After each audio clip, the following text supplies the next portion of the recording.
கவலையே வேணாம். இன்னைக்கு நாம இத ரொம்ப சிம்பிளா ஸ்டெப் பை ஸ்டெப்பா பார்க்க போறோம். இதுதான் உங்க பர்சனல் ஃபினான்ஸ்க்கான முதல் பாடம். ரெடியா? வாங்க ஆரம்பிக்கலாம். இன்னைக்கு நம்ம பார்க்க போற விஷயங்களை ஒரு ஃபினான்ஷியல் பிரமிட் மாதிரி கற்பனை பண்ணிக்கோங்க. நாம அடித்தளத்திலிருந்து ஆரம்பிச்சு மெதுவா ஒவ்வொரு படியா மேலே ஏறி உச்சிக்கு போக போறோம்.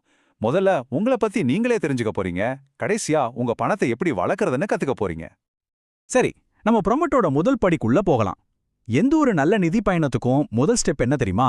அது நம்மள நாமளே புரிஞ்சுக்கிறது தான். அதாவது பண விஷயத்துல நம்மளோட இயல்பான குணம் என்னன்னு தெரிஞ்சுக்கிறது. ஒரு நிமிஷம் யோசிச்சு பாருங்க. பண விஷயத்துல நீங்க எப்படிப்பட்ட ஆள்?